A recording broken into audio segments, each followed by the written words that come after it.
A nation divided between competing visions of the future, political tension rising, violence breaking out in the streets, and then suddenly, a full-scale war that would draw in foreign powers, test new military strategies, and turn Spain into a battlefield for ideologies that were spreading across Europe. So, what was the Spanish Civil War really about? Was it a fight between opposing beliefs, democracy, fascism, socialism, or was it shaped more by outside intervention?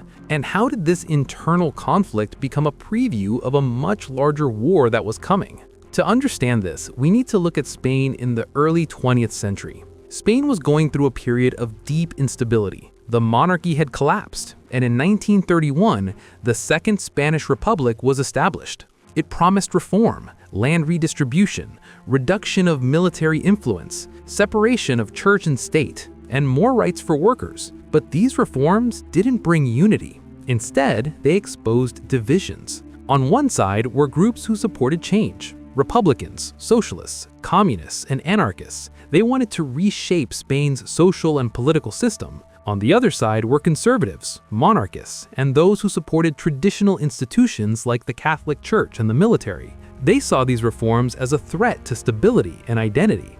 The political environment became increasingly tense. Elections shifted power back and forth, protests, strikes, and clashes became common. Trust between opposing groups broke down. By the mid-1930s, Spain was deeply polarized.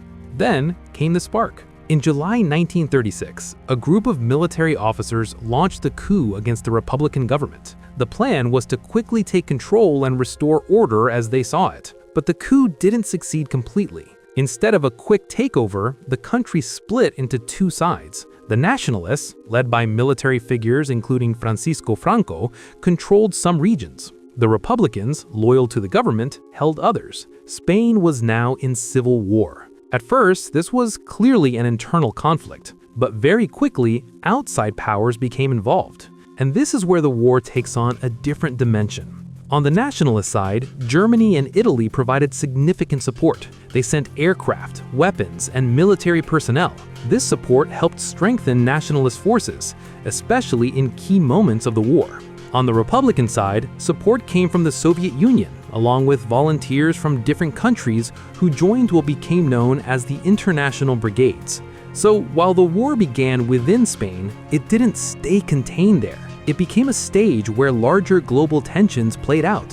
For Germany and Italy, supporting the nationalists was not just about Spain. It was also an opportunity to expand influence and test military strategies. For example, air power and bombing tactics were used in ways that would later appear in World War II.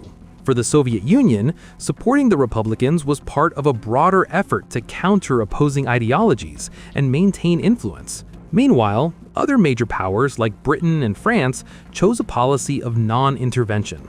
They avoided direct involvement, although this decision itself influenced the balance of the conflict. So while Spain was fighting its own war, it was also caught in a wider struggle. But ideology still played a central role. The war wasn't just about who controlled the government. It was about what kind of country Spain would become. For many Republicans, the fight was about defending a democratic system and pushing for social change. For the nationalists, it was about restoring order, tradition, and a different vision of national identity. These ideas weren't abstract. They influenced how the war was fought.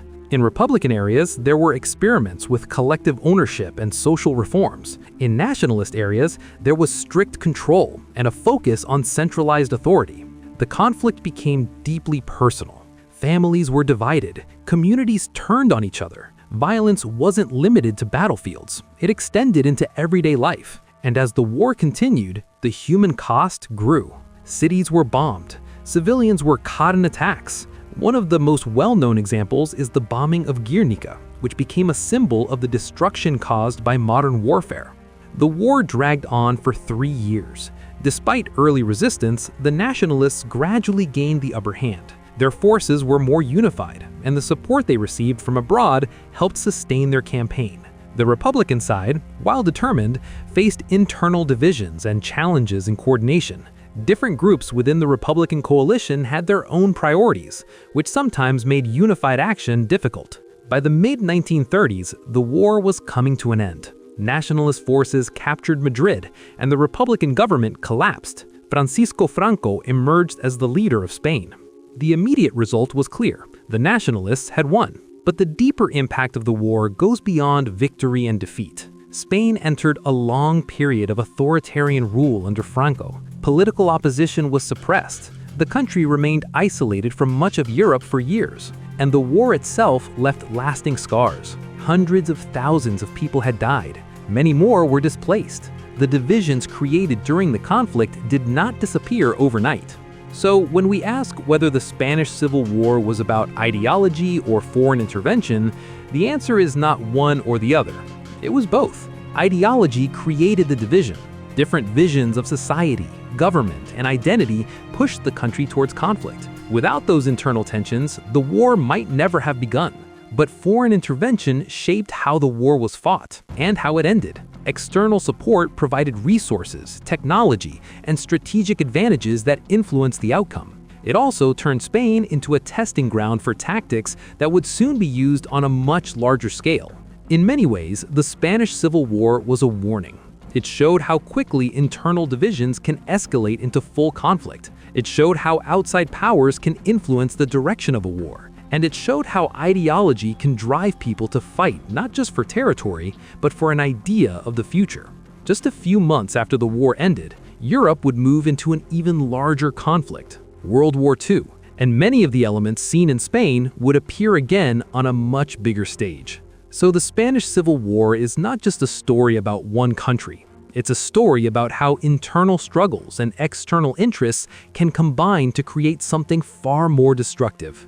A war where ideas, power, and intervention all collide, and where the consequences last long after the fighting ends.